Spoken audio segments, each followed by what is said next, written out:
et messieurs, chers abonnés de ma chaîne YouTube J.Remingonon, à ceux qui sont connectés sur ma page Remingonon, et bien sûr aussi les plateformes de Fourmi Magnan, le journal panafricain www.koufran.com. Soyez les bienvenus dans ce mini-programme qui est souvent servi comme un apéro des dossiers noirs du samedi soir.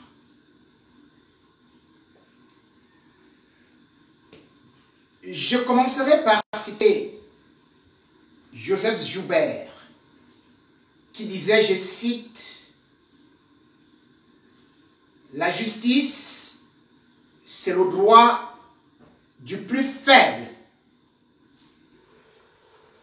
Mais au Cameroun, la justice est manipulée par des forts. Et ils parlent fort devant des petits qu'ils peuvent écraser du haut de leur château, de leur pyramide, voir les fourmis, les envoyer vivre là-bas loin, au cachot, dans des prisons, sans être jugés.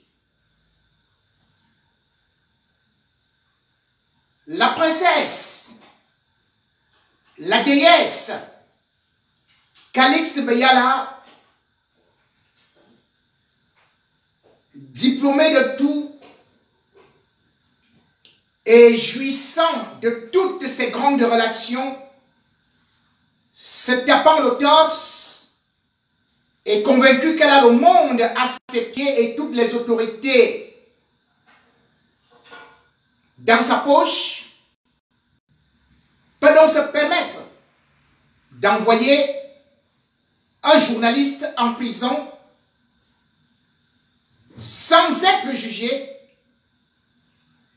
pendant 2 ans, pendant qu'elle se pavane à Paris, fait des postes qu'elle vit dans son somptueux château à Pantin, et qu'elle ira certainement encore boire un peu de champagne avec d'autres sommités à Londres, où, semble-t-il, elle aurait acheté des palais, sans pour autant oublier que quand elle rentrera donc au Cameroun, et les magistrats et les juges vont l'accueillir à l'aéroport et l'accompagner dans sa belle cité, cette belle maison qu'elle a acquise au prix d'un claquement de doigts à Douala. Pendant ce temps, pendant qu'elle est en liberté, son prisonnier à elle, Paul Chouta, était encore ce jeudi devant une justice camerounaise pilotée qui attend des ordres. Paul Chouta, pour la 27e fois, a donc été renvoyé à la prison de Yaoundé. Et ce n'est pas dans n'importe quelle prison que se trouve Paul Chouta. Paul Chouta, après avoir fait 1 mois et demi à la prison centrale de Yaoundé, a été déporté cette fois-ci à la prison principale, l'ancienne BNM, c'est-à-dire que là même où se trouvent uniquement des prisonniers de Boko Haram ou encore ce qu'on appelle les terroristes ambazoniens. sécurité pour un journaliste qui n'avait que pour arme son clavier.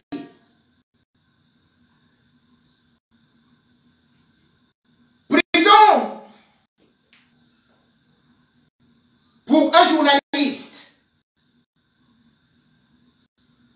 parce qu'il n'a diffusé qu'une vidéo, pas volée, qui montrait la nudité, comme on a souvent vu à Vision 4. Mais une vidéo où Madame Beyala, surnommée subitement Makayou, était en train de s'exhiber devant les passants.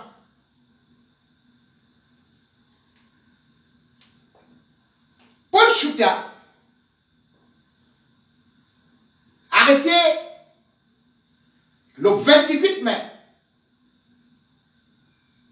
2019, a déjà donc fait 2 ans en prison, 24 mois, accusé pour diffamation ou propagation de fausses nouvelles.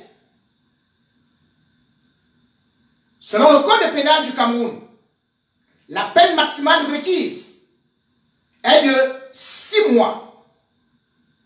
On est donc à 24 mois et son affaire a été renvoyée pour le 18 mai. Avant même que la sentence ne soit connue, 24 heures avant, Dame Beyala avait déjà proclamé que le journaliste Paul Chouta pourrait bien être condamné à 4 ans ou 5 ans. Et du coup, la justice ayant été embarrassée parce que nous avons publié et parce qu'elle était déjà en train de fêter le grand événement, a dû une fois de plus renvoyer ce dossier qu'il faut-il le dire. C'est du flagrant délit. Paul Chouta a été accusé, et selon la procédure, de flagrant délit.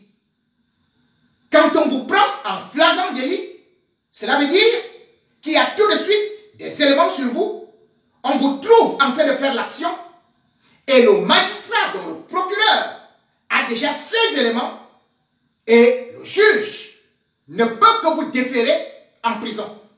Dans la procédure du flagrant délit, maximum, il y a 3 audiences et le verdict est tombé.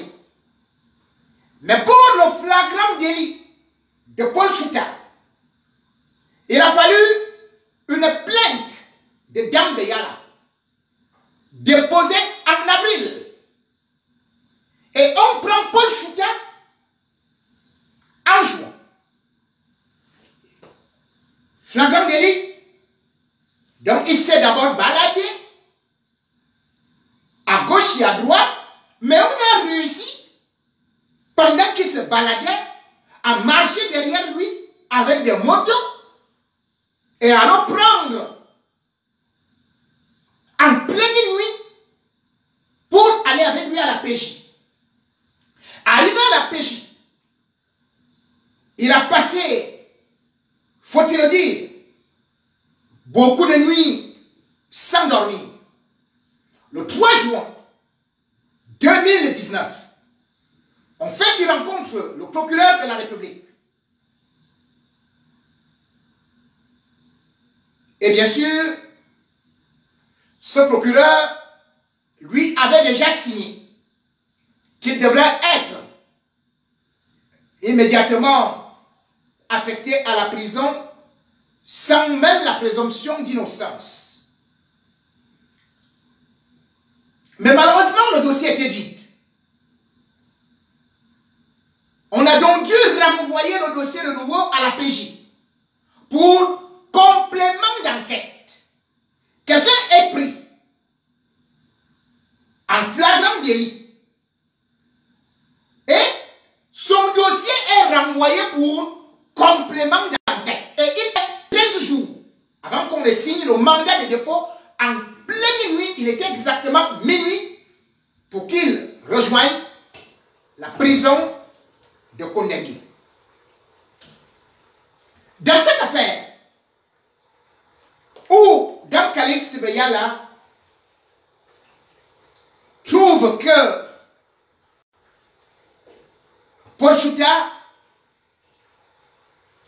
l'a diffamé, en réalité, elle était passée à la PJ demander à Paul Chouta de lui faire une lettre d'excuse, laquelle elle devait utiliser comme une arme pour faire condamner Ngooga Mispa, une femme qui a une école, le paradis des anges, et qui est en conflit avec elle parce qu'elle voudrait que cette dame déplace son école de Bonamo Sadi, qu'elle porte cette école sur la tête et qu'elle aille avec ça ailleurs. Elle voulait donc que Paul Chouta démontre, de par cet aveu, qu'il était complice de cette dame qu'il n'a jamais rencontrée. Elle a aussi exigé le retrait de cette vidéo qui pourtant était sur toutes les plateformes. Paul Chouta, alors qu'on a confisqué ses téléphones, eh bien, néanmoins, a demandé que cette vidéo soit retirée. Je dis bien que c'est une vidéo publique. Et dans la pratique du journalisme, on ne peut pas trouver un accident, une bagarre, et on n'a pas le droit de filmer ou de diffuser. Autrement dit, qu'allons-nous diffuser, nous autres? Comment allons-nous vous informer? Paul Chouta n'est jamais allé dans la chambre, dans le salon de Calixte Beyala pour prendre cette vidéo. Et d'ailleurs, la justice a établi que c'est Khan Oswaki qui était le premier à la diffuser. On l'a laissé en toute liberté. Tout comme l'homme qui se chamaille avec Calixte Beyala, le sieur Alain Abaté, il est en train de comparaître en liberté. Dans la vidéo, c'est lui qui a des problèmes avec Calixte Beyala. Et donc Paul Chouta, comment se peut-il donc que lui soit en liberté et Paul Chouta croupisse en prison? Pas un jour, 2 ans, quand il a été arrêté, il devait composer. Il avait un contrat avec le journal en ligne Cameroun Web. Il s'occupait de son bébé, une fille de 2 ans. Aujourd'hui, cet enfant a 4 ans, n'a pas vu son père.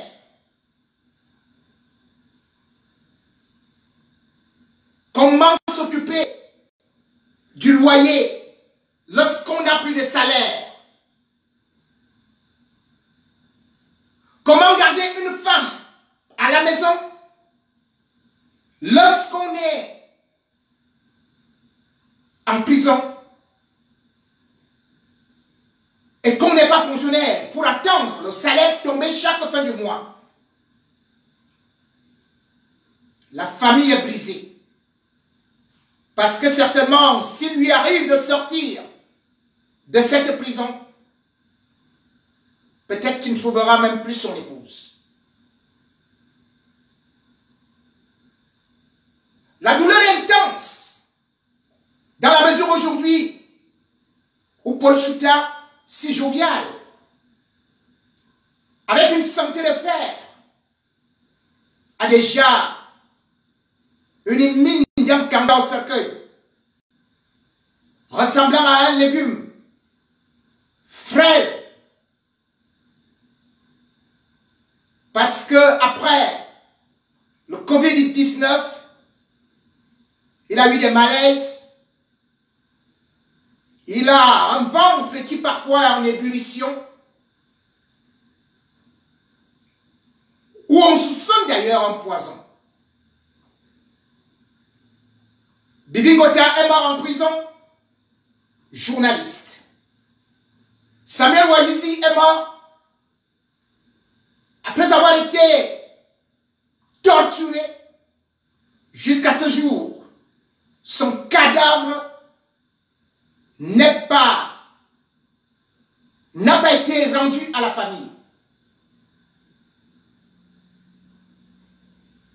Paul Chouta, par la volonté, la méchanceté d'une femme au cœur de pierre, une mère de 2 enfants qui connaît ce que c'est que la liberté,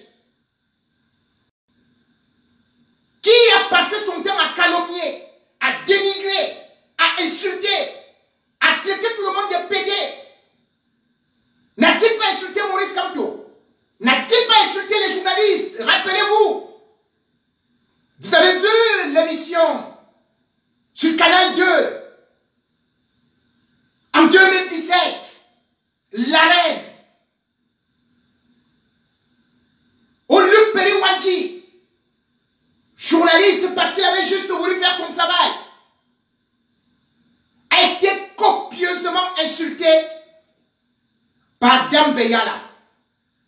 Tous les journalistes sur le plateau en ont pris pour le grade. Elle a traité en mondovision tous les journalistes de journal Le. Elle est allée plus loin en disant des cons, puis des couillons, puis des embrouilles. Tout le monde l'a vu à la télévision, où elle était levée du plateau avec une mine boudeuse, haïeuse, est revenue pour dicter sa loi. S'il fallait porter plainte pour diffamation, ces éléments sont bel et bien là. Dame Beyala serait en prison, donc pour 10, 20, 30, 40 ans. Mais elle, bien au contraire, le lendemain, après avoir activé son réseau, c'est Canal 2 qui était obligé de lui présenter des excuses en se disant: nous acceptons Sa Majesté tes insultes et tes crachats. Tu peux venir encore même nous donner des coups de talonnette sur la tête. C'est cette intimidation qu'elle utilise également contre moi. Donc comme on dit que je venais me quereller avec une dame. Non. Je défends la liberté d'expression. Je défends la justice. Je combats les injustices. Jamais de ma vie, je me suis attaqué aux femmes, comme on dit, aux enfants, parce que je défends la veuve, l'orphelin. Je défends le démuni. Je pratique toujours le théorème de l'évangile, selon Monseigneur Dormant. Il faut être du côté de la victime et non du côté du bourreau. Comment voulez-vous? Aujourd'hui, quand vous allez voir Paul Chouta mourir,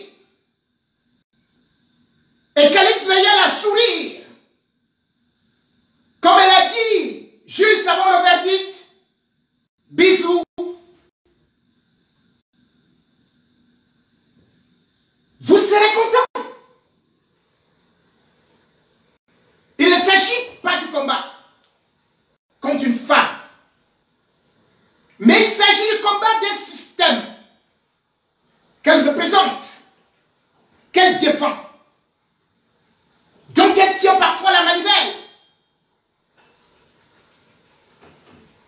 Il s'agit de dire qui est Calixte Beyala Mama Kayou, que vous n'avez jamais connu, sous ses apparences angéliques se cache une dame qui est encore noire, qui a un passé noir, caché dans les tiroirs, et qui, utilisant des escaliers, franchit tout pour écraser tout le monde. Il ne s'agit pas de moi, puisqu'avant moi, et comme vous pouvez le constater sur sa page, elle s'attaque à un monument comme Achille Mbembe.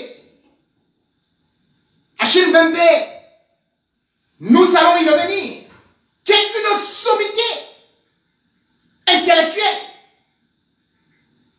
qui a eu le doctorat d'État ici, à Paris 1, Panthéon, à Sorbonne.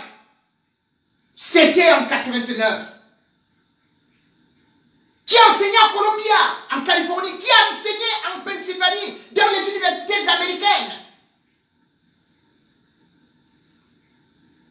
Qui est ce qu'on peut appeler un monument vivant en Afrique du Sud. Le Cameroun est fier, et moi particulièrement, d'avoir un tel compatriote. Mais lorsque Calixte Beyala se lève uniquement pour insulter ce père de famille, qui n'a rien fait à Calixte Beyala, juste parce qu'il est invité par Macron,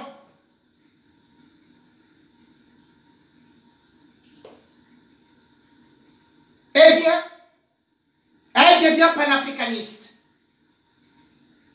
Alors qu'Achille Mbembe est le vrai panafricaniste, qui déjà en 2019 disait que Macron et les dirigeants français aiment inviter des clowns, des gens sans épaisseur intellectuelle pour aller discuter avec eux.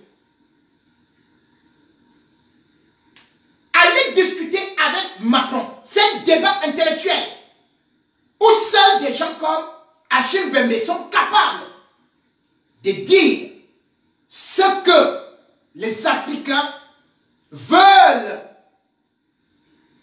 parce qu'il a un passé qu'on peut vérifier.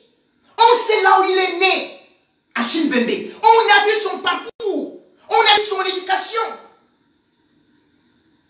auprès des missionnaires. On a vu comment est-ce qu'il a milité dans la jeunesse estudiantine chrétienne. On a vu comment il a organisé des grèves étant au collège. Comment il a manifesté étant à l'université de Yaoundé en 1978. Et comment est-ce qu'il continue à secouer les dictateurs africains dont il qualifie de sacrés. C'est lui qui a inventé cela. Achille Mbembe.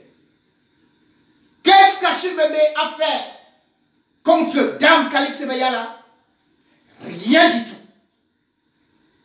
Juste parce qu'elle est dans une jalousie congénitale, maladive, incurable, et parce qu'elle est convaincue que sans elle, l'Afrique n'existe pas. Achille Mbembe n'a pas demandé à prendre la nationalité française comme Calixte Beyala. Il a un passeport sénégalais. Il ne peut pas aller au Cameroun à cause de Paul Biya. Il a sacrifié beaucoup de choses.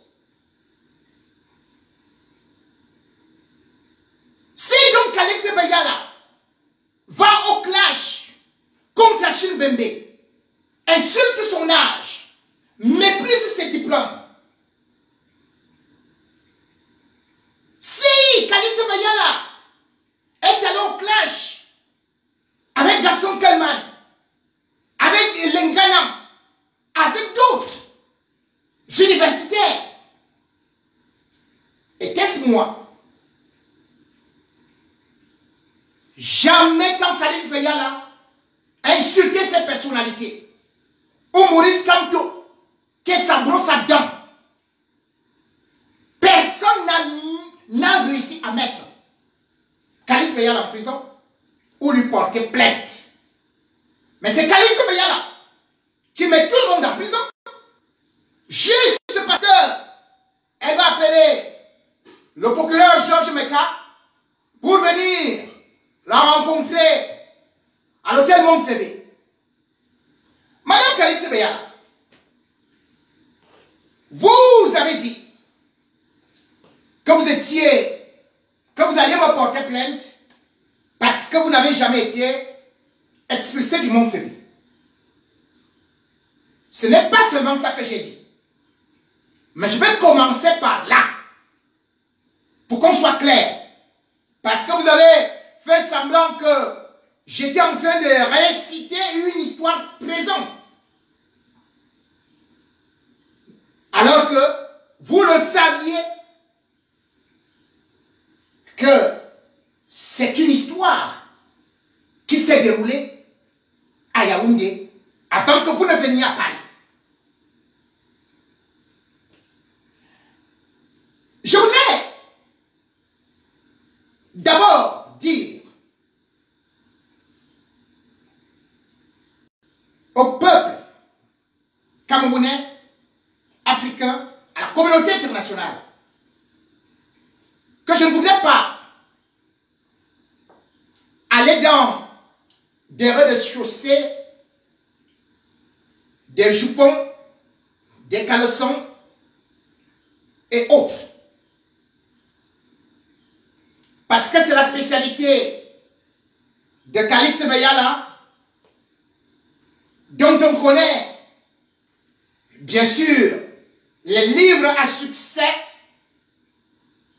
qui ne décrivent généralement que des positions lascives en milieu clos entre les quatre murs, qui ne décrivent que des libations et de positions horizontales, transversales.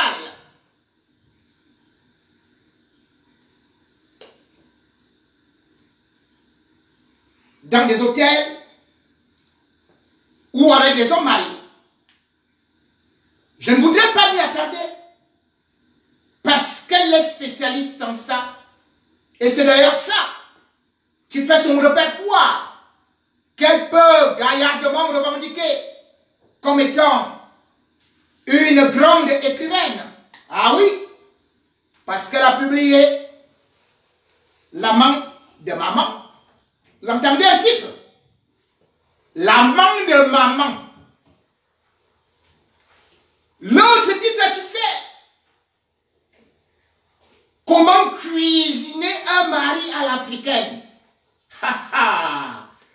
Comment cuisiner le mari à l'africaine. Alors la cuisine, hein? C'est quoi? C'est l'autoracie. Voilà ce qu'elle apprend aux gens. L'autre livre à succès. Amour sauvage.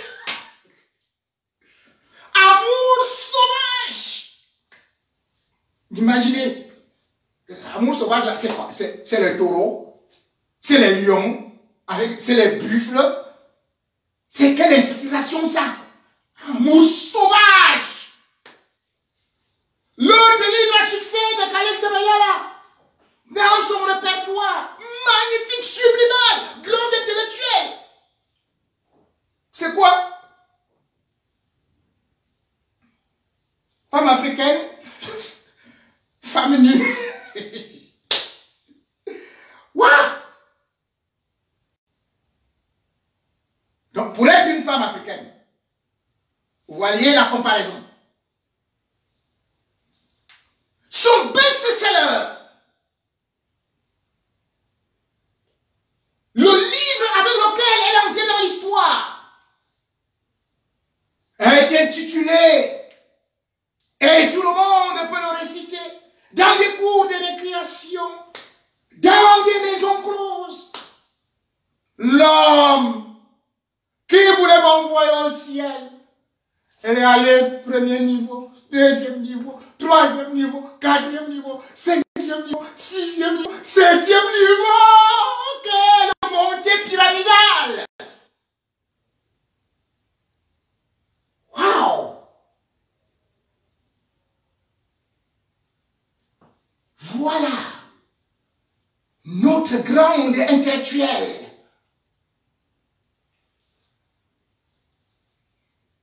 Des jouissances des démons de minuit, de la littérature de la pornocratie. Voilà l'exemple d'une femme qui passe son temps uniquement à vouloir parler de la vie privée des autres et qui se tape le torse, qu'elle se met les maris des autres dans la poche, qui se vante matin, midi, soir d'avoir eu une vie magnifiquement, idylliquement, sentimentalement, sensationnellement, haut de gamme, avec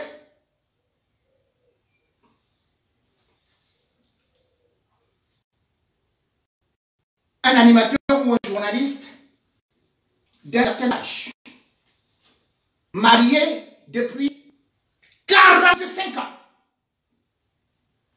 On en fait des livres, on en fait des tonnes. Je rappelle cette histoire parce que quand j'ai parlé du Mont Fébé, c'est parce qu'une fois de plus, utilisant une personnalité mariée à la présidence de la République, elle s'est retrouvée à l'hôtel Mont Fébé, pas pour un séjour, pas pour 2 séjours, mais pour des mois et des mois. Madame Calix Veyal, puisque vous avez dit que vous allez me porter plainte, et je vous y encourage, je demande déjà que vous chargez votre avocat de prouver déjà que vous n'y étiez pas. Parce que, et d'un, j'ai beaucoup de témoins. Et deux, les journalistes que vous receviez au Mont-Fébé, ce que vous ignoriez, c'est qu'ils sont mes proches collaborateurs. C'est moi qui les ai formés quand j'étais directeur à Radio Scientou. Aujourd'hui, certains sont patrons des médias.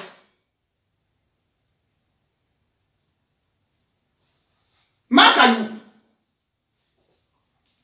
je voudrais vous donner juste une indication. L'un de mes proches collaborateurs, Martinez Ogo, a été en prison. Vous le savez. Lorsqu'il est sorti de cette prison, vous avez demandé qu'il vienne vous trouver au Mont-Fébé. Il était accompagné. Pourquoi l'avez-vous invité? Ce n'était pas par rapport à l'histoire de cette personnalité de la présidence de la République. Qu'est-ce que vous lui avez raconté? Savez-vous pourquoi est-ce qu'il a été mis en prison? Vous le savez. C'est vous qui avez fait qu'il descende en prison. Et lorsqu'il sort, vous l'invitez Je donne déjà un nom. Pour que vous ne cherchiez pas longtemps. Parce que je vais donner des indications. Moi, je suis journaliste d'investigation. Je peux vous donner le numéro de votre chambre. Et surtout, sachez que les prises en charge à la présidence de la République, je les ai. Vous preniez le Mont-Févé pourquoi? Pour qui? Quand vous entrez, on vous enregistre.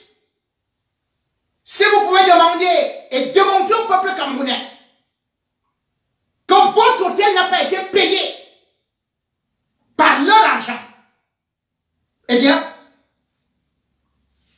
je commencerai déjà par baisser la tête.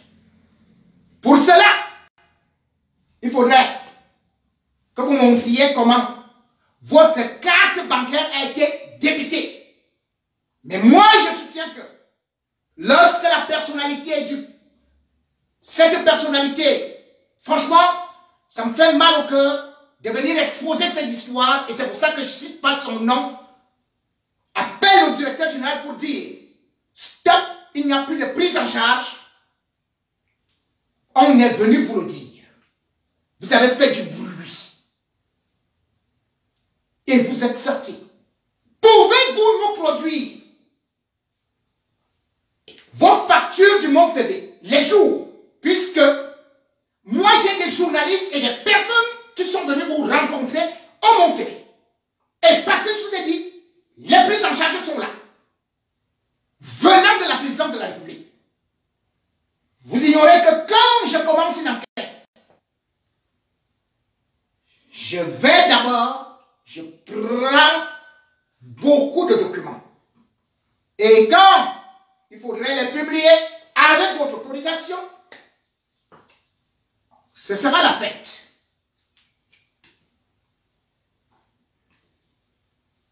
L'hôtel Mont-Févé est un hôtel de l'État du Cameroun. Donc, par exemple, l'actionnaire majoritaire, c'est la SNH. C'est pour ça qu'une chambre, quand on y loge aux frais de l'État, revient à 40 000 francs CFA.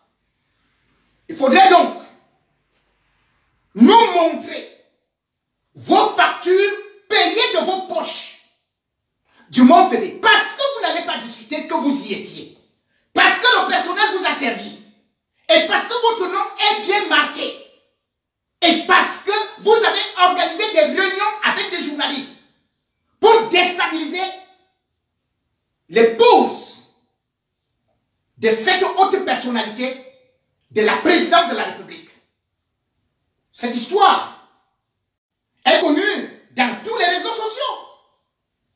Alain Abaté d'ailleurs en a parlé. Et vous-même, vous êtes venu vous vanter dans des réseaux sociaux que vous avez vécu un grand amour avec cet homme marié.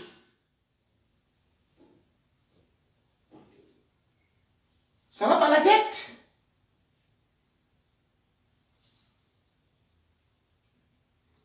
Oh là là, c'est Njoreur qui avait chanté. Le mari d'autrui est si haut. Pourquoi vous ne parlez pas de votre mari? Toujours les maris d'autrui. Mais, Madame Béala, vous avez été mariée à un Français qui vous a donné les papiers. C'est lui qui vous a fait partir du Cameroun. Patrice Kent. Pourquoi vous ne parlez jamais de lui? Juste parce qu'il n'est pas riche. Il est pourtant le père de vos enfants. Je ne parlerai pas de vos enfants. Tout comme j'ai dit, je ne vais pas parler de toutes les relations privées. Non. Je ne parlerai pas. Parce que s'il faut parler de ça, c'est un chapelet. Et vous le savez. Et ça s'est toujours mal terminé. Mais le fait d'être là pour présenter les hommes mariés comme votre trophée, c'est juste pour détruire les foyers d'autrui. avec un homme marié, on se cache. On ne cherche pas à l'espionner, à acheter ses employés, à soudoyer ses employés, à se vanter dans des réseaux sociaux. Lorsqu'on est une grande écrivaine, la vie privée reste privée. Je ne viens pas parler de ma vie privée ici. Même comme c'est vous qui êtes la première.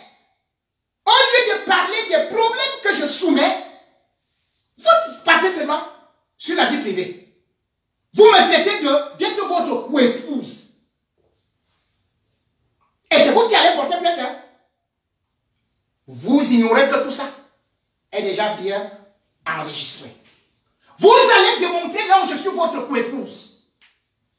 Même si vous avez cru que vous avez rectifié en mettant co. Maintenant, vous mettez seulement co. Donc, vous êtes l'épouse de ma femme, puisque moi je suis marié. Ou bien je suis le mari de votre mari, puisque vous n'en avez pas. Vous et moi, nous nous sommes rencontrés où? Vous allez dire ça. Tout a été enregistré, effacé comme vous voulez. Quand vous publiez, Madame Beyala, rien ne disparaît. Je suis très fort dans ça. Tout est enregistré. Donc, vous me traitez officiellement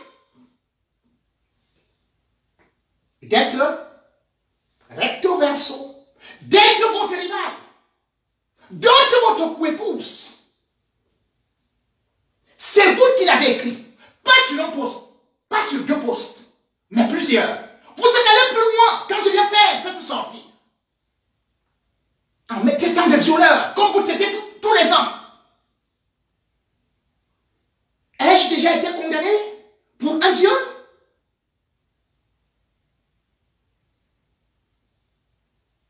Vous allez démontrer beaucoup de choses. Je vous prie, courez vite au tribunal. Vous ne savez pas ce qui vous attend. Mais moi j'ai dit, concernant l'hôtel, voilà les précisions. Oui, vous avez eu la Toyota Camry qui vous a été offerte par cette personnalité. Vous ne l'avez pas rendue.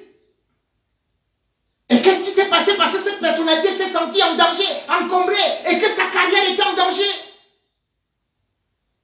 Lorsque le 14 juillet 2019, avec son épouse, il s'est présenté à l'ambassade de la France au Cameroun. Vous étiez également là, sortant des yeux comme des phares, mitraillant son épouse. Vous avez acheté des gens ou alors soudoyé des gens ou induit d'autres en erreur pour dire qu'il n'était même pas marié, qu'il faisait chambre à part avec son épouse, que son épouse prenait de la drogue. Là, toutes ces manipulations, personne ne vous en voulait. Quand je parle de Martinez Zogo, qui est en prison, je cite son nom parce qu'il a été mon plus proche collaborateur à Radio Scientou.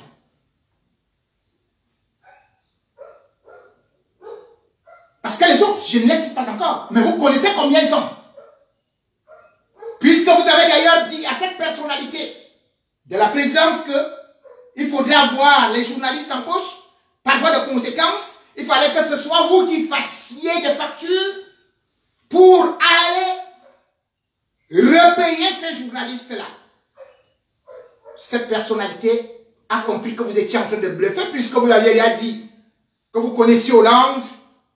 Vous avez même déclaré d'ailleurs, et encore, chacun a vu vos interviews où vous dites que Sarkozy vous a même demandé d'être ministre et vous n'avez pas voulu.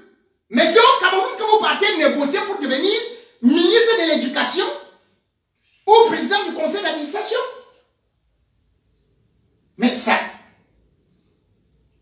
vous êtes française. Le Cameroun ne connaît pas la double nationalité. Vous dites que Sarkozy vous a proposé de devenir ministre. Et vous avez refusé. C'est pas la mythomanie ça? Tout ce que vous dites est gravissime. Parce que c'est emballé de mensonges grossiers, voire grotesques.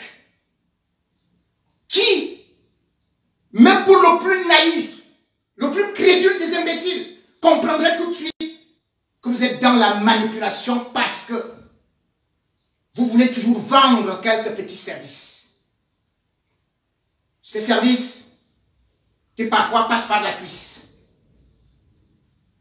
C'est vous qui vantez vos conquêtes sur les réseaux sociaux. Moi, j'ai pour les bingons. Je ne suis jamais venu vanter une conquête. Voilà la différence entre vous et moi. Je ne viens pas faire mes directs pour parler du sexe. Je ne fais pas des livres pour le sexe. Vous, c'est votre fonds de commerce. Tout passe par le sexe. Sexe. L'autre qui voulait au 7e siècle. L'autre, oh, mais c'est quoi ça, la mère? Tu ne vois pas ton âge? Quand on essaie donc de regarder cette histoire de l'hôtel, était-ce la première fois? Puisque, bien évidemment, vous avez connu une mésaventure toujours dans un hôtel, c'était l'hôtel Hilton. Je ne vais pas parler de l'hôtel où avec un certain Willy Cham.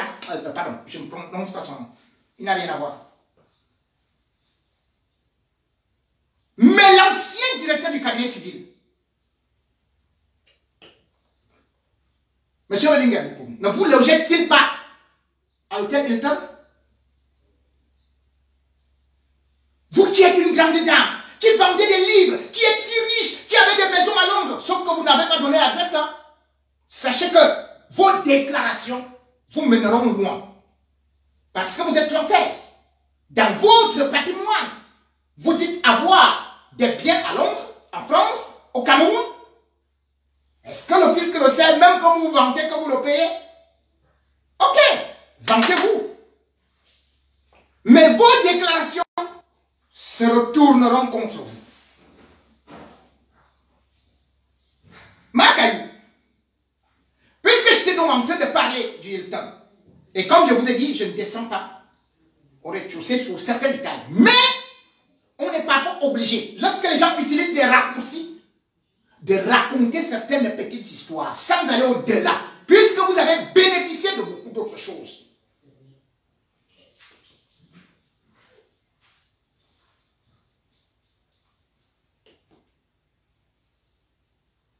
Parmi ces choses, il y a le terrain que vous revendiquez, au Mont-Phébé. Vous dites que vous avez acheté un terrain de 950 mètres carrés et qui a été arraché par le neveu, le fils de Bia, Assam Bonaventure, communément appelé Bonivan. Mais ce que vous ne dites pas, c'est que vous n'avez pas déboursé un seul centime. C'est le terrain de l'État. Pourquoi est-ce qu'on peut vous donner le terrain de l'État au Mont-Phébé? 950 mètres. Parce que vous connaissiez Belinga Boutou. Belinga Boutou qui a fait que Bia signe cela. Parce que vous avez emballé une forme d'escroquerie. La maison de l'écrivain que vous alliez construire. Mais le titre foncier porte votre nom. Eh bien, vous êtes française. Selon la loi camerounaise, vous ne pouvez pas avoir un titre foncier avec et surtout un don de l'État du Cameroun avec votre nom. Deux, il faudrait bien que ce soit une association. Or, le titre foncier, c'est à votre nom. Donc, vous construisez la maison. Alors que les Camerounais, qui sont des vrais écrivains, demandent une maison d'édition, vous faites la maison de l'écrivain. Donc, dans votre maison, vous allez mettre vos lits, vos chambres, vous allez y rester, Et puis vous allez dire que le Camerounais là, vous voulez écrire, moi la française, venez me trouver, et là, oh mon fébé, vous lavez mes assiettes, et puis vous lavez ceci les marmites, et puis mettez-vous sur ma table pour écrire. Les écrivains camerounais ont besoin d'une maison de l'écrivain. Mon comité en a eu besoin. L'honorable Niano, qui a obtenu le prix concours des lycéens en 2020, a-t-il eu besoin de cette maison-là? Voilà ce livre. L'un de ces livres, son livre, qui va passer au programme scolaire au Cameroun. Francophone, anglophone. Les livres des vrais écrivains sont étudiés dans des programmes scolaires et universitaires. Qui n'a pas lu, par exemple, même le train spécial de son mari ou encore le vieux nègre de la médaille. Voilà des livres. Celui de Leonara Miano, qui est né en 1975, marié à un ingénieur, femme au foyer. Voilà son livre, parce que ça a des enseignements riches. Pas que l'homme qui faisait 250 coups par nuit. C'est quoi ça? Qu'à moins un, il allait me marier. C'est seulement que comme j'étais noir là, ça fait pala. Oh, sa secrétaire m'a appelé à telle ou telle heure. On passait des jours et des nuits entières. C'est la qualité d'éducation là. Et vous vouliez être ministre de l'éducation. Soit dit en passant. Donc la maison de l'écrivain, c'est ce qu'on appelle la frappe, la fémania. Mais les gars, vous n'avez rien vu. Mais au lieu d'ailleurs d'aller vite investir, donc, vous n'avez pas pu investir. Mais les gars, Boutou a perdu son poste et est mort. Entre-temps, Bonivan, Mbondassam Bonivan, lui n'a pas bénéficié des gracieusetés ou de l'aumône de son père ou de son oncle Paul Biya. Il a acheté ce terrain, 7000 mètres carrés, à 300 millions. Et vous vous levez pour dire, non, ce n'est pas possible, oh, on m'a volé mon terrain. Vous avez payé, acheté votre terrain, comment?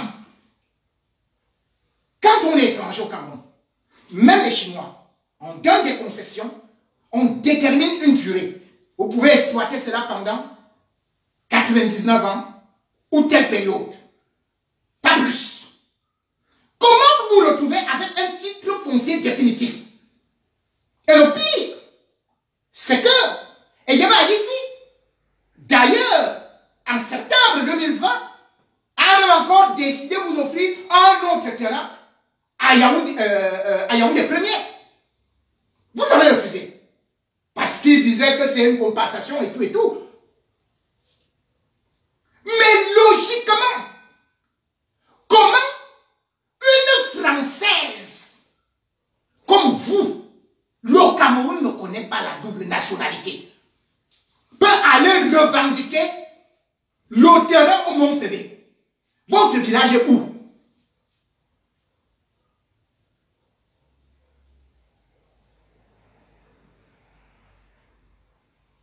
Comment vous avez fait? Tout cela est illégal.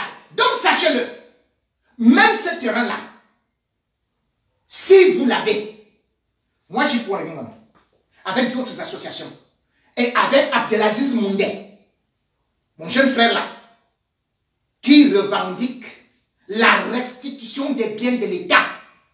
Nous serons derrière ce terrain pour le récupérer. N'est-ce pas que vous écrivez souvent à Abdelaziz Moundé? Je suis au courant de toutes les façons. Tous mes confrères à qui vous écrivez, que ce soit en Europe ou au Cameroun, je suis au courant. Ils me transfèrent les messages. Nous allons récupérer, c'est du vol, c'est de l'escroquerie.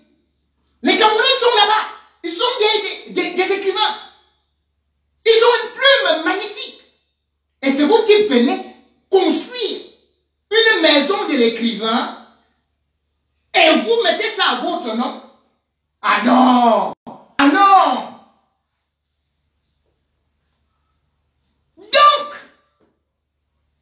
lorsque je parle des hôtels, et vous y logez.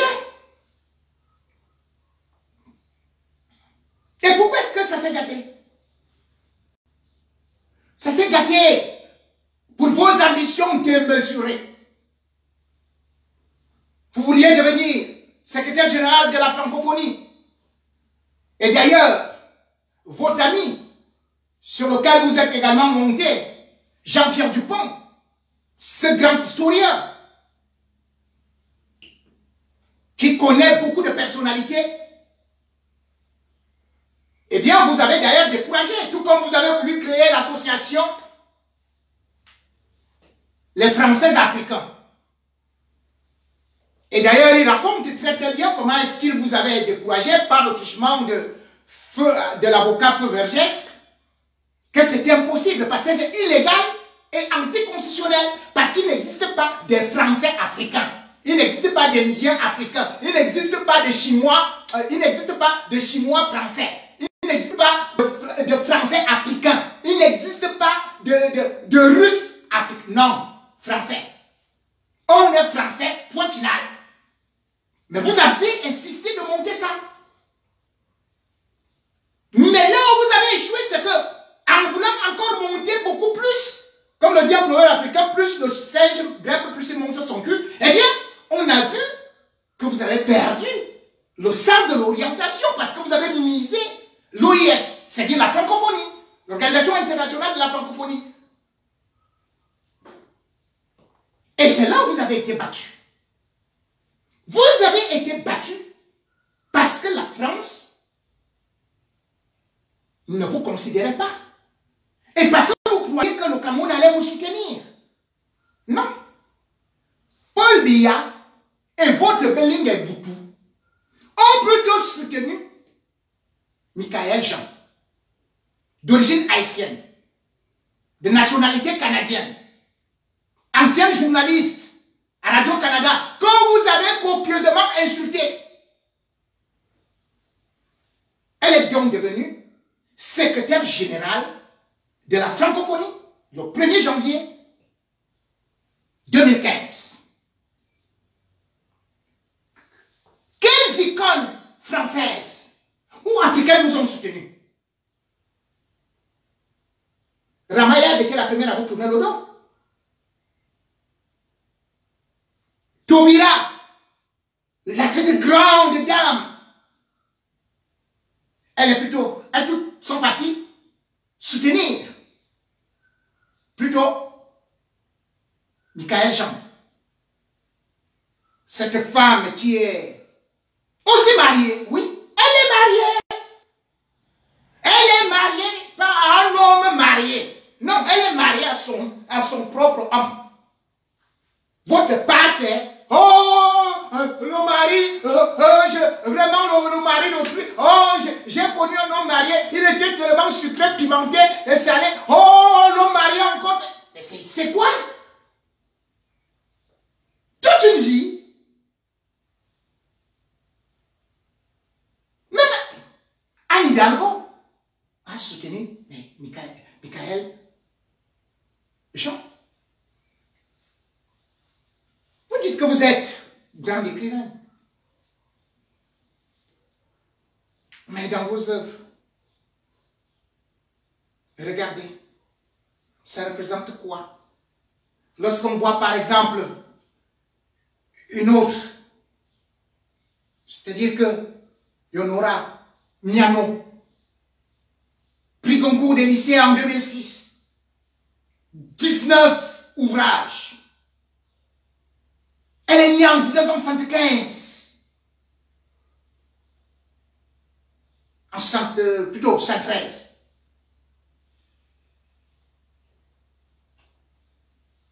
C'est Amadou Mal, qui est né en 115.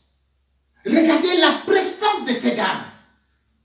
Comment elles font honneur à notre pays. Leurs livres ont une saveur de la grandeur, de la hauteur. Les vôtres, ouais, représentent exactement votre formation avant d'y arriver, comme je parlais tantôt. Si on a accepté Michaëlle Jean, c'est parce qu'elle avait cette image polie. Je l'ai rencontrée plusieurs fois et d'ailleurs elle a même accepté de préfacer mon ouvrage. Vous avez traité cette dame de petite journaliste. Vous vous êtes moqué d'elle. Toutes les autres là, vous avez dit que ce sont les prix qu'on remet aux Africaines. Et pourtant, quand on dit par exemple le concours des lycées, des lycéens, cela veut dire au moins que c'était une tamiserie. C'est comme quelqu'un disait la Ligue des champions de l'écriture. Vous n'êtes donc pas celle que vous prétendez être une grande écrivaine. Et d'où sortez-vous? Je dis bien, vos inspirations représentent votre vie. Et au Hilton, vous n'avez pas de possibilité de pouvoir vous calmer. Vous avez les nerfs à fleur de peau, voire à fleur d'ivresse. Au moins de machin, allez, c'est le tcham. Ça gâte, bon, on doit bagarrer. Mais c'est quoi ça? C'est quoi ça? La femme doit être ce qu'on appelle digne. Digne. Regardez.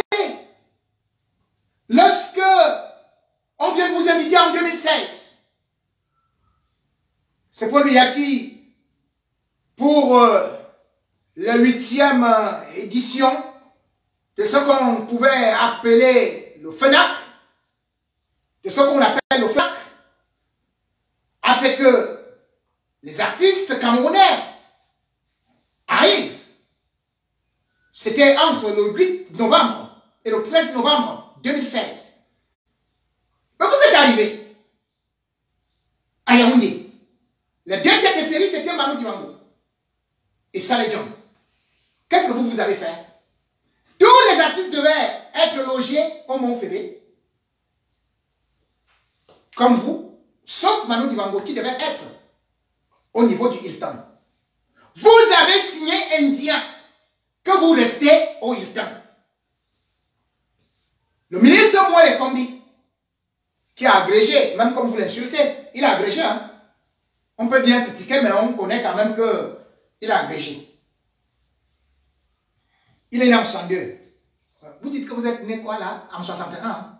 On va y revenir. Le ministre Moué Kombi vous a demandé d'aller au Mont Fébé. Vous avez refusé. Vous avez dit non. Vous êtes de la trempe de Manu Dibango, non, vous restez là et tout. Vous avez occupé l'hôtel. Finalement, quand il fallait payer, l'État du Cameroun a refusé. Manu Dibango, après avoir pris sa médaille, il est parti. Mais vous, pour partir de là, vous avez fait du bruit, du boucan à l'hôtel. Comme d'habitude, pour partir du Mont Fébé, vous avez fait du boucan. Vous avez dit que vous ne partez pas.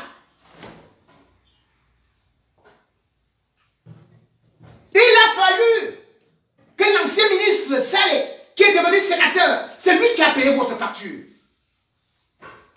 Vous avez beaucoup de dossiers. Demandez à votre avocat d'écrire beaucoup. Hein. Mais surtout, il faut faire des démentis sur des choses claires, nettes. Est-ce que M. Melinga Eboutou n'est pas celui qui vous a offert le terrain des Camerounais? Est-ce qu'il ne vous logeait pas au Hilton? C'est ça qu'on appelle le droit de réponse. Et il faut donner des explications claires et nettes. Melinga Eboutou était votre parent? Votre oncle? Vous étiez parenté? Vous êtes écrivaine camerounaise?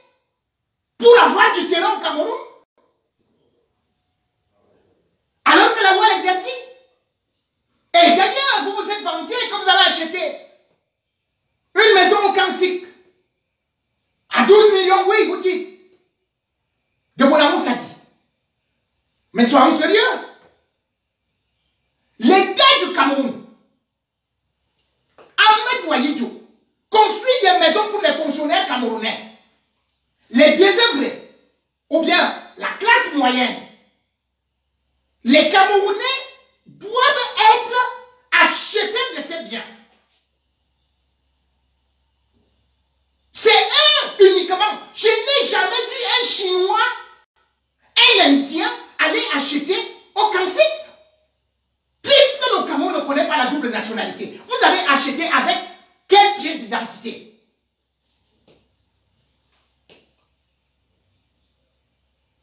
Qui vous a autorisé d'acheter? Donc, aux autres Camerounais, ils ne peuvent pas voter. Aux autres Camerounais, ils ne peuvent pas avoir de titres fonciers. Aux autres Camerounais, ils ne peuvent pas acheter dans les Kansik. Et à vous, Françaises, vous êtes uniquement Françaises. Vous partez acheter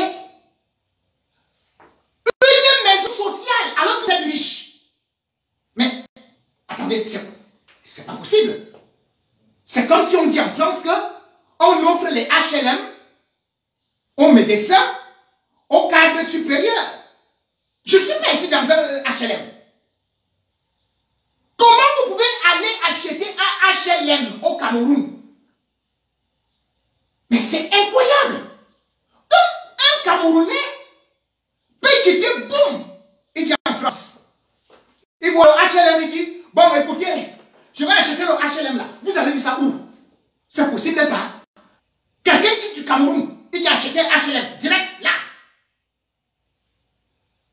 Vous ne cotisez pas au Cameroun?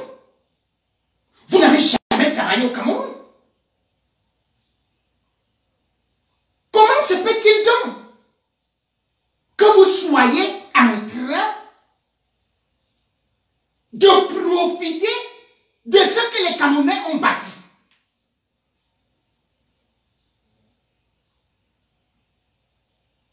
Oui, tout ce que vous faites, c'est des calculs machiavéliques. Puisqu'avec cette autre personnalité, vous saviez que vous allez gérer le Cameroun à partir du palais.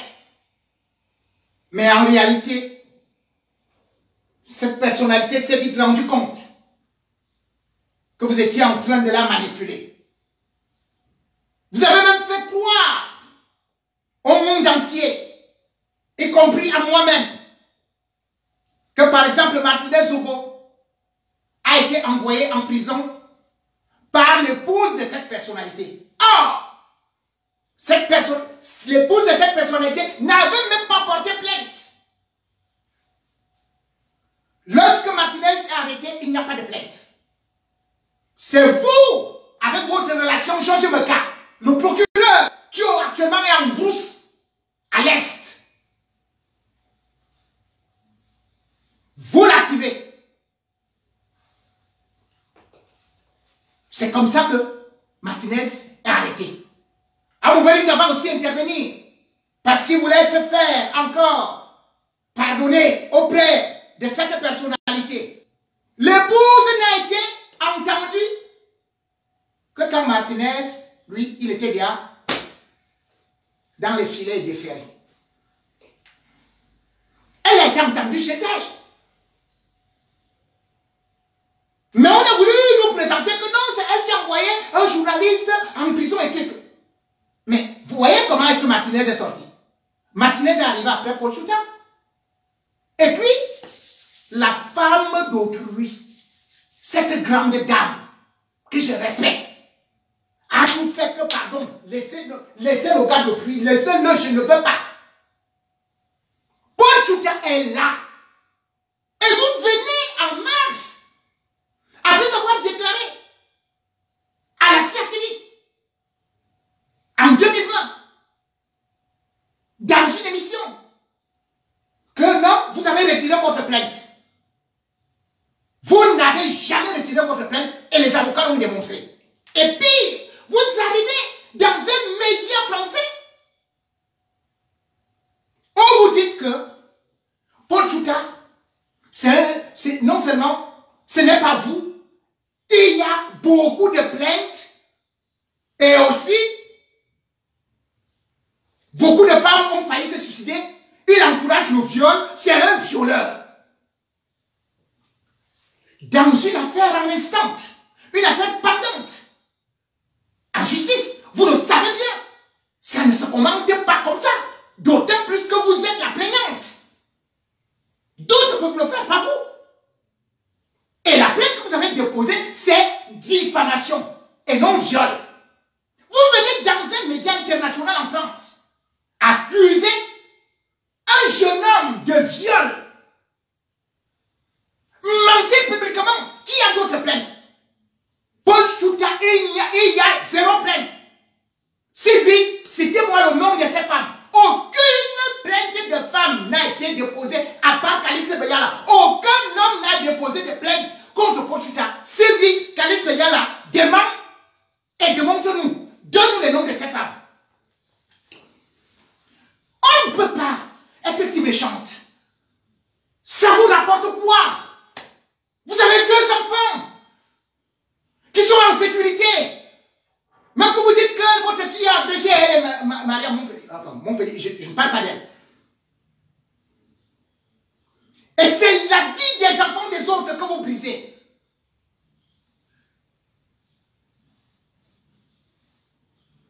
Après, on va me dire, il ne faut pas parler, c'est une femme. Une femme qui brise les hommes. Une femme qui brise les foyers. Une femme qui brise le Cameroun. Vous avez manipulé cette personnalité de la présidence en lui disant que vous veniez pour résoudre la crise anglophone parce que vous aviez un grand réseau avec vos amis en France et tout et tout. C'est quand vous avez sorti des factures de 30 000 € que cette personnalité a refusé de payer que tout s'est gâté. Plus les pressions de sa femme. Pas seulement des pressions. Puisqu'il a été démontré, le personnel de la maison, les chauffeurs, on a découvert qu'ils étaient soudoyés. Donc, le monsieur vivait en cage, le monsieur était espionné. C'est ce qu'on a d'ailleurs appelé que vous étiez plus que le KGB. Vous infiltrez en foyer. Vous vous y installez. Vous disiez de la haine, du poison insidieux pour le tuer de l'intérieur.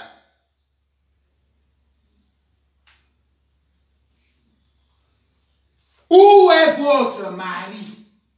Pourquoi n'utilisez-vous pas son nom?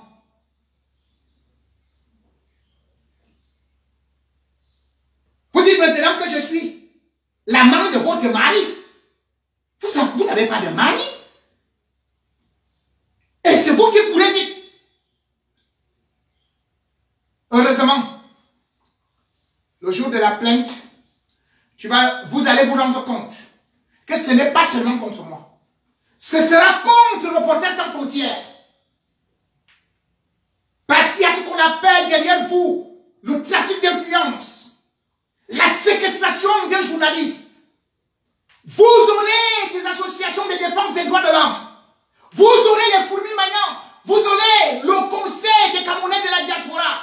Vous aurez les Amazones. Vous aurez la brigade anti-Sardina qui vous cherche matin, midi, soir. Pour vos déclarations. Pour votre soutien aux sanguinaires.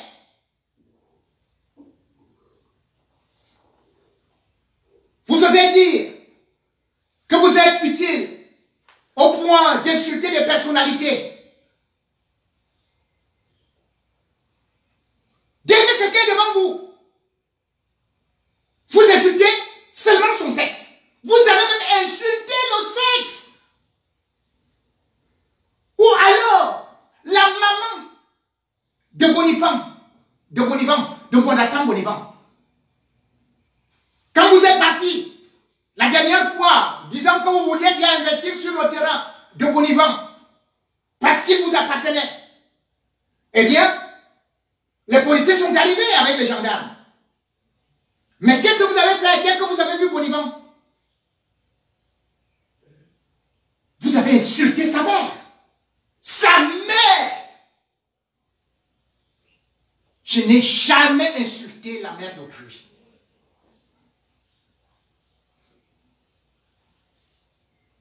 Mais vous avez insulté la mère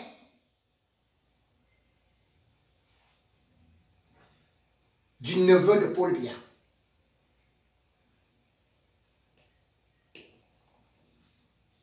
Et avec ça, parce que vous croyez, vous en faites la grande fière. Vous croyez que vous allez dire aux gens, vous allez porter plainte et tout et tout. Vous croyez que je peux? Venez me porter plainte. Je verrai comment j'irai en prison en France. Mais vous, ce que vous avez dit sur moi, méfiez-vous. Moi, je ne mens pas sur ce que je suis. Moi, j'ai une carte professionnelle. Je suis journaliste reconnu en France. Vous dites que vous êtes écrivain. Avec cette bouillabaisse indigeste que vous accouchez, ou quand on lit d'ailleurs ce que vous écrivez sur votre mur, le camphre anglais, ou alors il y a des erreurs de syntaxe pour une femme de votre acabit, et du coup, on pourrait croire, comme certains disaient, que peut-être que c'est ce mari que vous utilisiez comme votre nègre qui écrivait. Et d'ailleurs, c'est à raison que le journal Le Monde, c'est pas moi qui le dis, que vous avez décerné le prix du Goncourt du plagiat. C'est officiel. C'est le journal Le Monde. Vous avez plagié. Pas une fois, mais une fois. Vous avez été condamné à reverser de l'argent. Vous avez été condamné pour ce braquage, ce hold-up intellectuel, pour ce vol. Oui, c'est de ça. Le plagiat, c'est du vol.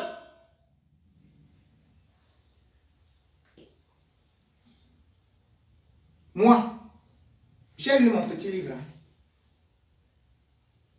édité par l'équipe.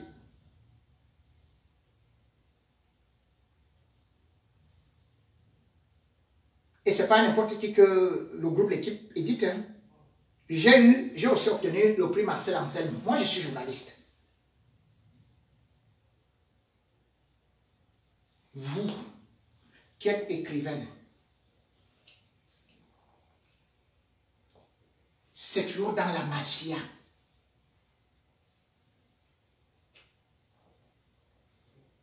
Vous faites semblant de soutenir des chefs d'État en insultant la France, alors que vous êtes française. Vous arrivez chez Obiangema, au Congrès, vous insultez la France. On vous donne un peu, vous prenez, vous mettez dans la poche, vous fuyez. Vous dites que c'est... Qu'est-ce qui vous rapporte de l'argent? C'est vos livres? Quand Ouattara arrive au pouvoir, n'avez-vous pas été condamné? Le 12 juin, le 8 juin plutôt, 2012,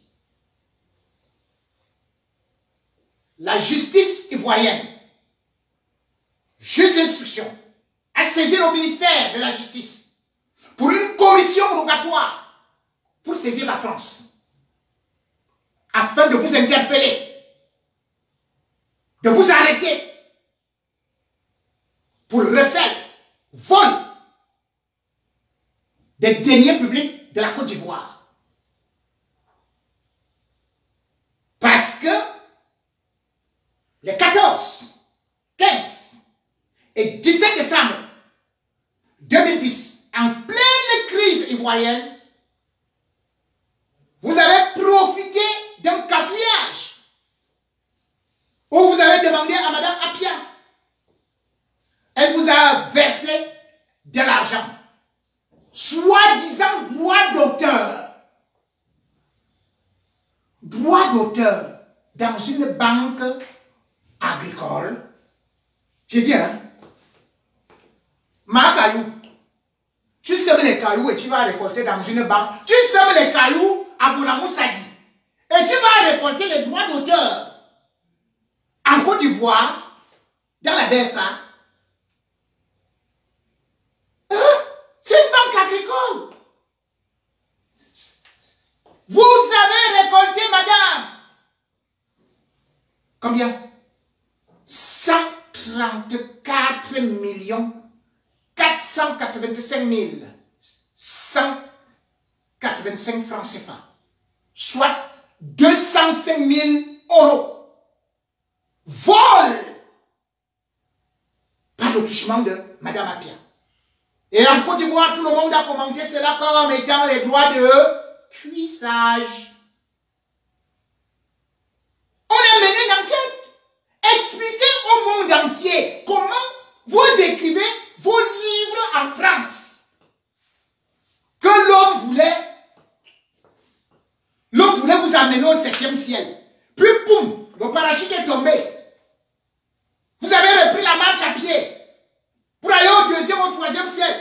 Boum, vous êtes tombé. Et directement, c'est les Ivoiriens qui vont payer. Hé, la merci. Pop, pop, pop, pop, pop. Honoré de Balzac disait, je cite, toute femme a la fortune entre les jambes. Mais c'est vous qui passez le temps à insulter les autres femmes. Des pétasses, putain, machin, et tout ça, bordel, tous les mots orduriers. Combien d'hommes vous-même vous revendiquez avoir connu et qui sont de surcroît mariés ou d'autres aventures passagères comme ça? On appelle ça quoi? C'est pas la prostitution? Allez lire la définition. C'est vous qui revendiquez cela.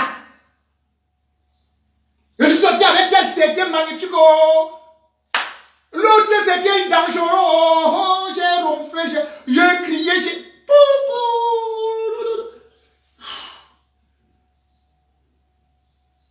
Et c'est ça que vous dites que vous êtes panafricaniste. Oh, j'ai défendu Barbeau, j'ai défendu Barbeau, j'ai défendu Barbeau, j'ai défendu Barbeau, j'ai défendu Barbeau. Oh, je suis panafricaine. Et je ne suis pas comme Achille Mbembe. J'ai défendu Barbeau.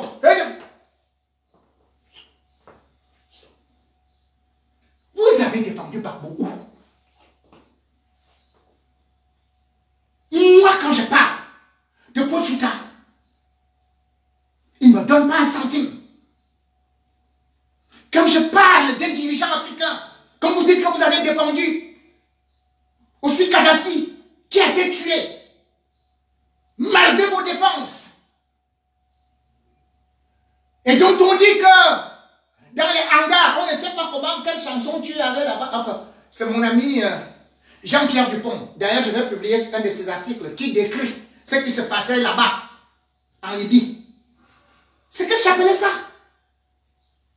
Je vous ai dit, je ne parle pas de ça. Je n'ai pas besoin de décrire ça. Mais vous ne pouvez pas être le parangon de la vertu et de la morale. Et vous ne parlez que du sexe. Le sexe est privé. Je peux faire de mon corps ce que je veux. Ça ne vous regarde pas. Mais ça vous regardera si vous entendez que J-Paul Ebingon a utilisé son corps pour voler l'argent des caisses de l'État du Cameroun. J-Paul Ebingon a utilisé son corps pour avoir une parcelle de terrain. J-Paul Ebingon a utilisé son corps pour convaincre un procureur d'envoyer un innocent en prison. J-Paul Ebingon a utilisé son corps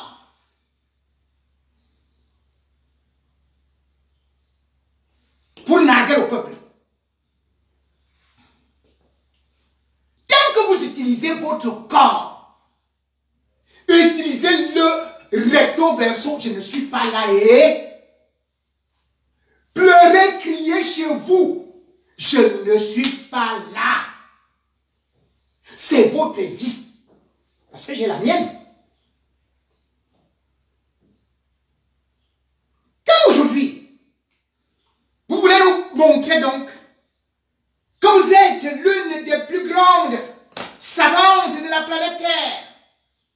Comme je disais, vous critiquez les écrivaines, les intellectuels, et cependant, vous cachez votre vrai parcours. Madame Beyala, voici la question qui fâche et où vous ne pouvez pas répondre. Chaque Camerounais doit vous poser cette question. Avez-vous obtenu votre probatoire? Quel diplôme avez-vous? Vous qui dites que vous avez la licence, le doctorat, qui avait fait de très grandes études de littérature. Moi, je vous rappelle par exemple que la femme de celui que vous insultez, qui est devenu votre essuie-pied ou essuie-bouche, Achille Bembe, elle est enseignante en littérature à l'université de Johannesburg. Elle est même chef de département. Elle a 2 enfants. Elle est dans un foyer. Maintenant, vous, dites-nous, je répète, Calixte Beyala, avec un autre nom qu'elle a mis à côté, Marjolie. Marjolie.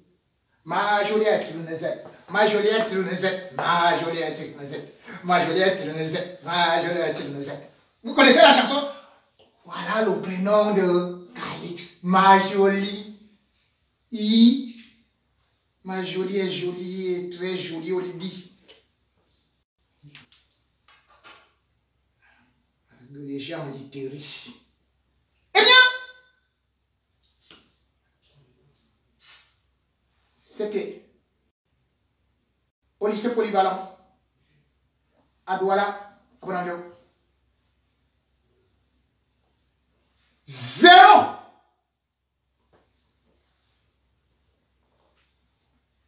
Parmi les derniers des derniers. Donc, Calixte Makayou, dis aux Camerounais que tu as échoué, pas une fois, mais plusieurs fois, au probatoire.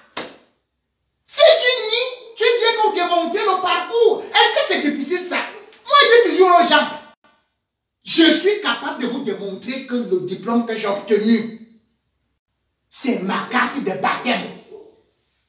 Parce que même la première communion, là, je crois que j'ai échoué. Mais bon, comme le catéchiste était aussi là pour me souffler un peu, moi aussi, bon. Mais vous faites semblant d'être une sommité intellectuelle. Dans votre biographie, vous n'évoquez pas que vous étiez à Bangui. Mais c'est en Centrafrique que vous êtes parti, à Bangui. Pour entrer dans le lycée le plus nul de Bangui, à l'avenue de l'indépendance, au premier arrondissement, qui est ce lycée créé en 1957, s'appelle bel et bien Jeanne-Marie Caron, ou Marie-Jean Caron. C'est là où vous êtes parti. Votre mère a rencontré, bon voilà, un Centrafricain, c'est un Lengue. Vous ne l'allez pas nier. Je ne vais pas parler de vos frères, puisqu'ils n'ont rien fait. Et d'ailleurs, un a réussi, il est dans l'armée, il est officier supérieur. Hein. Et il y a l'autre qui a porteur d'affaires à Tradex. Je connais toute votre famille. Y compris les adresses. Je connais vos notes.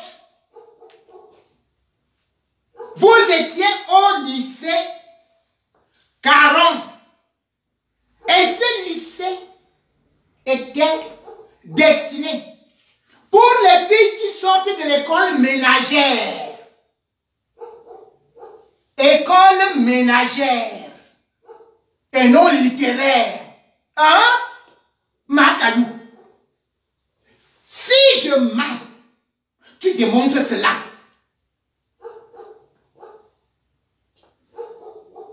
Si vous n'avez pas été au lycée Caron, dites au Camerounais non. Et là, je vais passer à l'étape supérieure. Vos anciens camarades m'ont aussi contacté. Et d'autres personnalités. Pourquoi? Parce que le lycée Caron où vous étiez, parce qu'en fait, les vrais lycées en République centrafricaine et particulièrement à Bangui, c'est quoi par exemple? C'est le lycée Boganda, qui peut avoir même 5000 élèves. Puis pour les filles, c'est par exemple le P12. Là-bas, c'est bien carré. Mais le lycée, comme vous dites, la Caron, qu'est-ce qu'on fait là-bas? Cours d'enseignement ménager, cours de couture, et puis passement de haie au niveau des jambes. On fait comme ça. Vous comprenez donc pourquoi est-ce que Calixte, elle est très forte dans les jeux de jambes. Quand elle prend le caillou, pas la voix. Jeu de jambes, parce que ça, elle a appris ça au lycée Caron. Jeu de jambes. Là-bas, elle était première.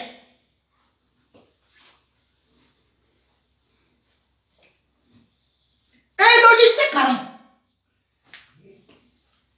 si elle parle aujourd'hui, c'est parce qu'elle a eu cette culture. Au lycée Caron, c'est reconnu que c'est une gibecière où les personnalités viennent se ravitailler en jeune fille. Si vous voulez, partez dans les archives. Prenez le discours de Jean-Bédel Bokassa, le 1er janvier 1956, quand il accède au pouvoir. Il va déclarer à Radio Centrafrique que le lycée Caron est tout ce qu'il y a de désagréable pour l'éducation. D'ailleurs, il était prêt à fermer ce lycée. Parce que lui-même, il va dire que même les ministres, les personnalités, se déguisaient avec les boubous pour aller pêcher des filles là-bas. On baisse juste les trucs.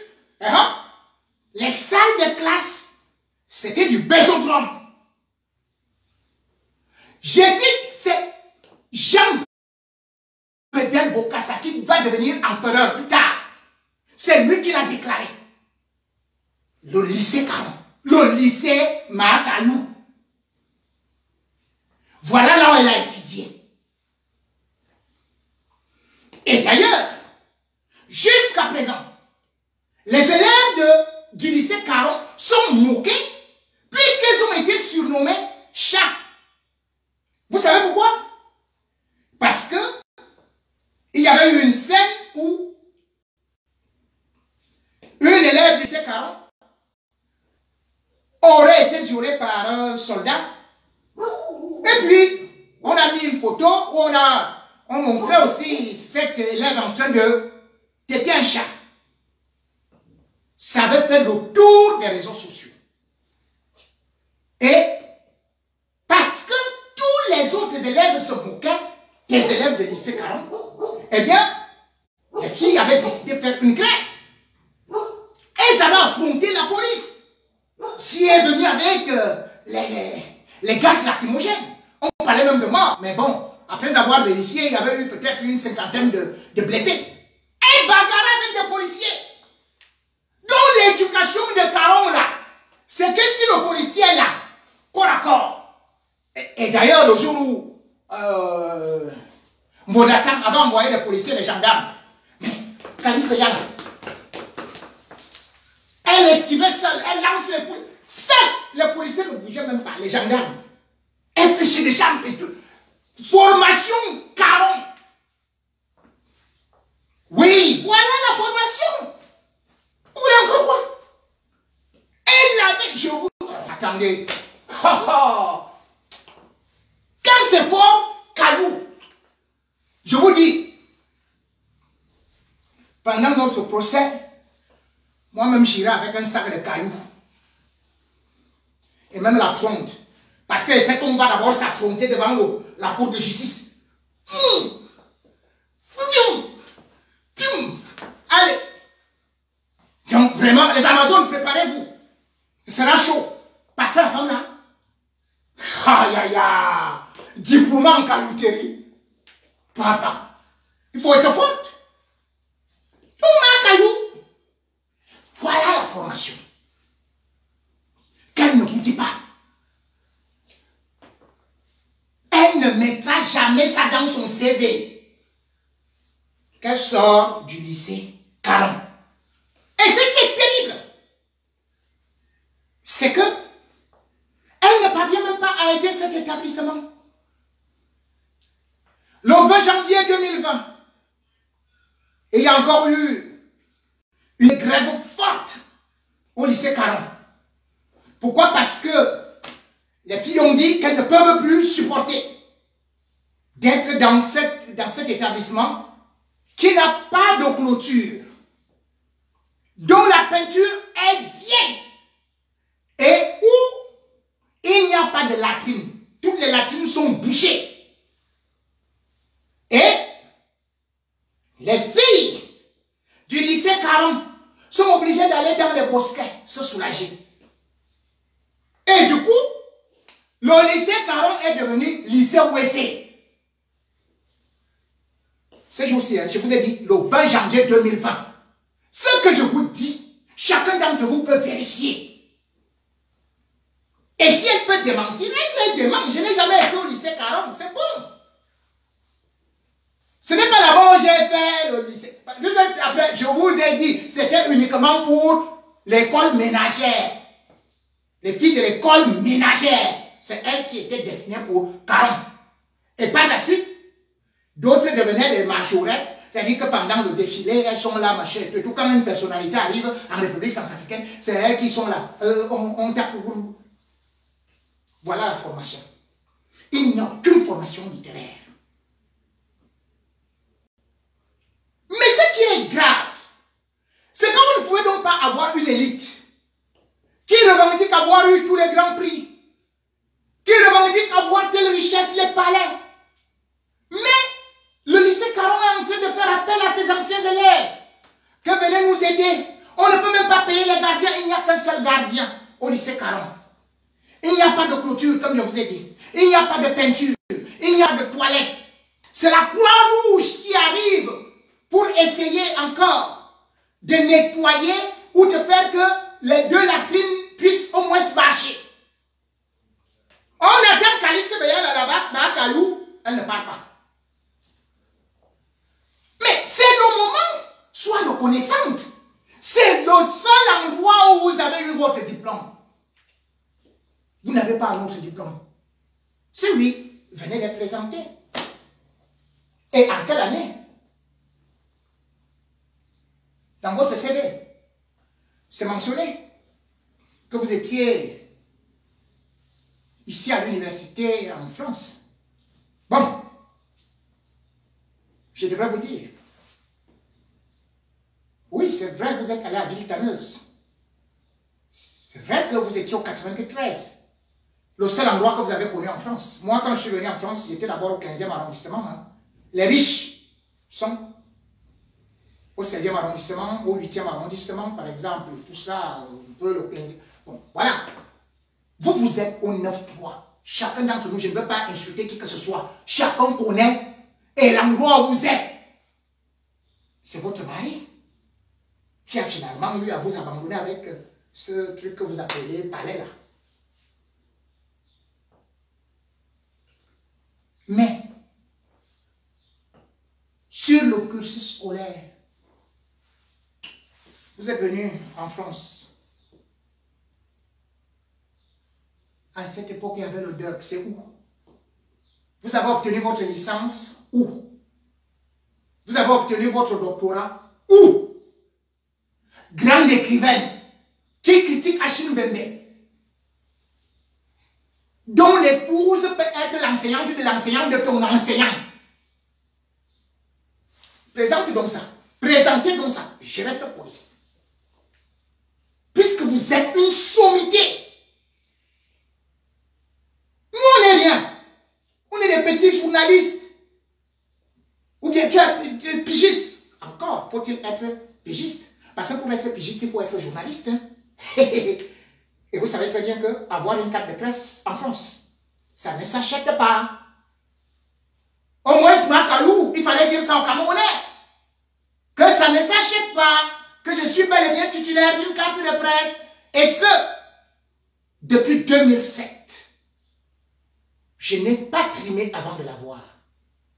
Ça ne s'achète pas. Mon parcours, on peut bien aller. Que ce soit à RMC, RTL ou partout. Je ne suis pas allé seulement dans une maison. Mais vous, la super diplômée, j'insiste, présentez vos diplômes sur lesquels vous êtes assis. Présentez votre probatoire au Cameroun. Présentez votre vrai acte de naissance parce que c'est vous-même qui écrivez 21 avril 2021 sur votre page Facebook en insultant Achille Bembe que c'est un imbécile.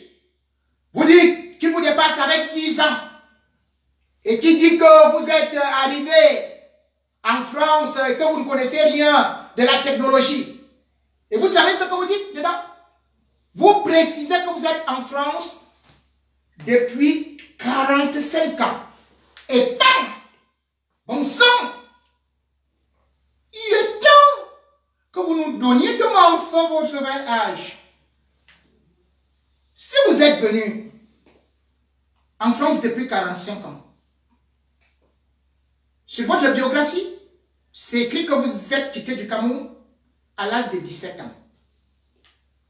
Curieusement, vous dites que vous avez 59 ans. En additionnant 47 plus 17, je crois que ça peut faire 62 ans. Hein? Ils sont partis les 3 ans là. Et puis vous n'êtes pas parti du Cameroun à 17 ans, soyons sérieux. Puisque vous êtes d'abord parti en Centrafrique pour aller étudier là-bas avant de revenir. Et vous ne pouviez pas aller. Comment vous êtes arrivé en France à 17 ans? Vous étiez reconnu comme un bébé qui vous a fait venir. Mais je crois que c'est un homme qui vous a fait venir. Cet homme que j'ai cité. Bon, il vous avait épousé à quel âge? Vous étiez mineur. Ah, Marc-Ayou, il faut nous donner quelques petites précisions. J'ai dit, il ne faut pas oublier, hein, point par point. Parce que chez vous, là, quand vous allez sortir, vous allez dire, oh, pédé, oh, machin, vous allez parler uniquement du sexe.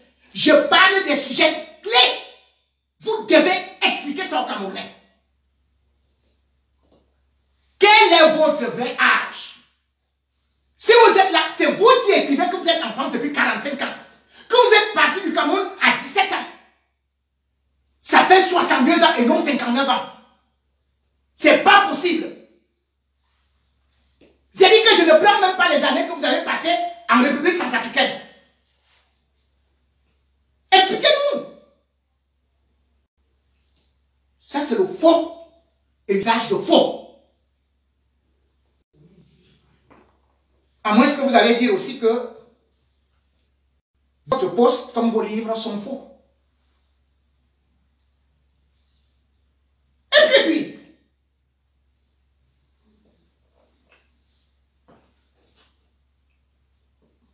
vous, qui êtes dans cette haine tribale, qui êtes contente d'avoir acheté votre maison donc à Douala où vous étiez installé, où je vous ai dit, les grandes dames, c'était à Bonanjo et non à Bonamoussadi. Vous avez écrit sur un autre poste que vous êtes fiers, vos parents étaient riches. Ah bon? C'est vous qui avez écrit aujourd'hui que vos parents étaient nobles et riches. Donc, vos parents sont nobles et riches. Et vous êtes installés dans les sous-quartiers là. Dans votre biographie, c'est mentionné que vous avez vu votre père à 16 ans. De quels parents parlez-vous? 16 ans. Et ça se comprend pourquoi est-ce que vous détestez les Bamileke, comme Paul Touta, qui est banganté comme vous, votre père. N'était-il pas Bamileke? Les Béya là, leur village c'est Douala, là vous étiez installés. Je crois que vous êtes étonnés, non? Mais, ou alors Banganté, pourquoi vous n'êtes pas parti là-bas? Pourquoi vous êtes à cheval? Pourquoi vous cachez votre propre histoire, vos propres origines? Pourquoi vous détestez de vous regarder dans votre propre miroir? Pourquoi cette fausse image? Est-ce tout le peuple Bamileke qui vous a détesté, qui vous a abandonné, qui a abandonné votre maman? Est-ce tout le peuple Bamileke qui a fait que vous échouez au probatoire? Et puis, votre maman n'avait-elle pas un village? Vous avez vu, vous qui prenez le reportage de Vision 4 comme une référence, au moins, chaque Camerounais sait que J.P. de Mingono est né à Fokimba. Pourquoi? Même s'ils sont partis prendre des maisons et de fausses tombes et une fausse chaussure dans je ne sais où ou sur Google, mais au moins vous avez pu voir là où sont nés mes parents. Quel est le nom de ma mère et le nom de mon père? Ma mère s'appelait Mopou Jeannette. Elle venait de l'Est. Je l'ai toujours dit, je ne cache pas. Mon père s'appelait Mama Zakari. 100% Ewondo. Et c'est ce mixage-là. Mon père adoptif s'appelle Wantou Siantou. Lucien. Parce que c'est lui qui m'a ouvert la voie professionnelle, qui m'a accueilli avec un élan de cœur. Parce que ce que vous voulez démontrer, c'est que Maurice Kamto et les Bamileke sont les pires tribalistes. Ils sont inhumains. Ils vont détruire nos pays. Parce que vous partez d'un échec personnel, d'une crise familiale, pour vous venger sur tous les autres. Non. Acceptez vos meurtrissures, vos blessures, et comme cela vous serez mieux guéri. Acceptez vos origines, qui peuvent d'ailleurs constituer une grande richesse, que de vouloir rejeter une partie de vous, expurger une partie de votre histoire, pour paraître cette femme que vous n'êtes pas. Portez plainte contre vous-même et non contre J.P. de Mingono, qui n'est là que pour se battre contre les injustices et dont aucune machine ne pourra arrêter. Madame Begala, sachez-le, j'ai été arrêté 14 fois au Cameroun. J'ai été tabassé, j'ai fait la prison. Est-ce que cela fait que je me taise? Vous pouvez menacer un roc comme moi avec une soi-disant plainte?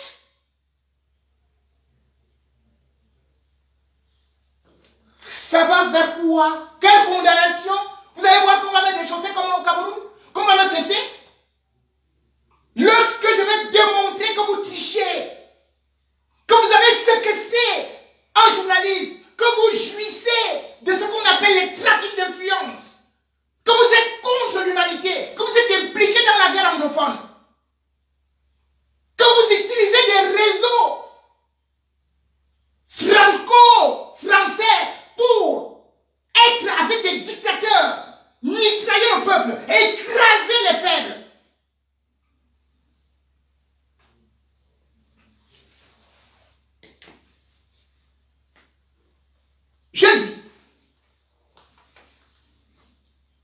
Même si, aujourd'hui, il faut aller au clash, prenez minimum 20 avocats. Un ne suffira pas.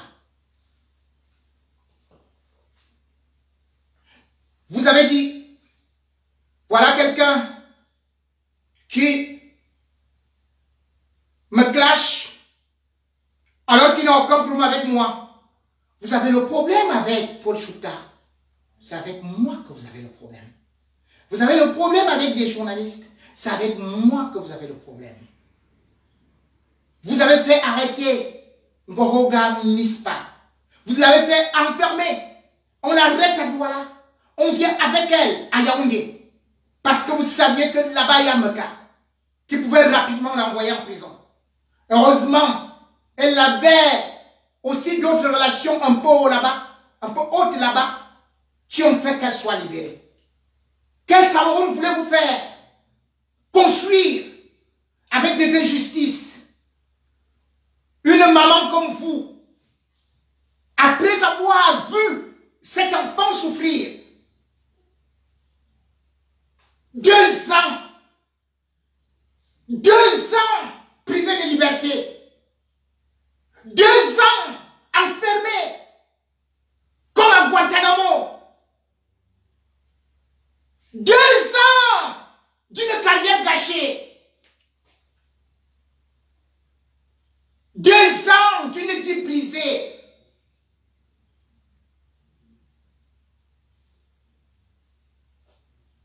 Et vous voulez m'empêcher de parler, de me révolter, de m'indigner?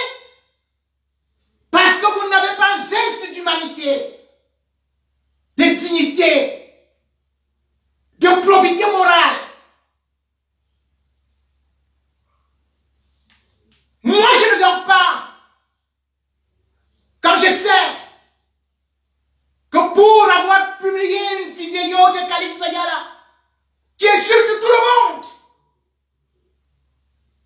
pour que tu t'accroupis en prison. Vous voulez que je vous sorte le répertoire de vos injures le jour du procès?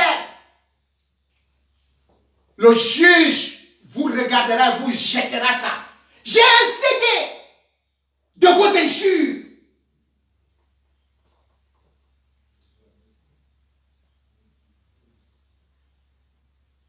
Pour vous, c'est qu'il faut s'accroupir.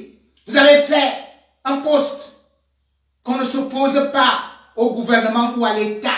Il a les moyens de vous écraser. Waouh! C'est quoi l'État? C'est pas nous tous là qui sommes l'État? Vous croyez que l'État, c'est un petit conglomérat de quelques scélérats, de quelques renégats, de quelques rats de la mafia qui vont utiliser uniquement nos richesses pour nous écraser?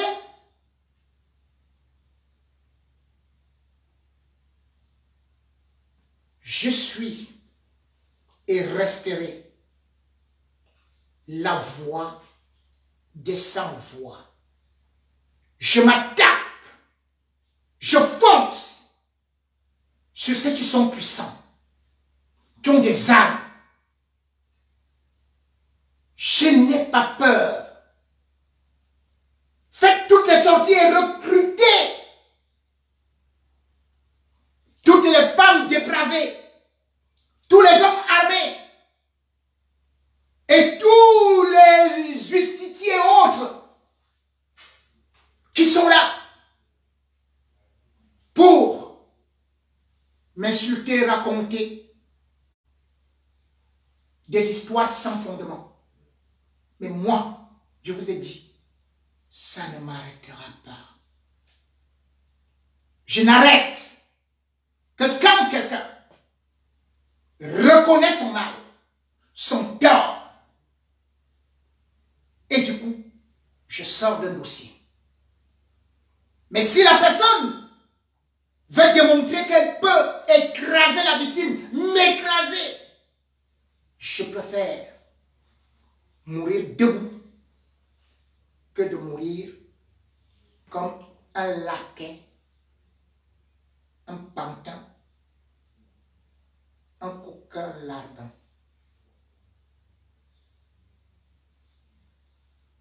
Je défendrai Paul Chouta contre vent, marée et rez-de-chaussée. Je défendrai Bala, Sébastien. Je défendrai Bangla. Comme j'ai défendu David Eboutou et Patrick Sapa. Je défendrai Fogué. Je défendrai tous les prisonniers politiques. Je défendrai tous les déshérités qui viendront crier dans mon oreille. Tant que je vivrai, je ne céderai pas. Et j'ouvrirai toujours des dossiers noirs contre ceux qui croient avoir tout le pouvoir, qui croient que nous autres, nous ne méritons que le mouroir, les urinoirs. Rendez-vous pour les dossiers noirs du samedi soir avec d'autres dossiers. Merci de m'avoir écouté.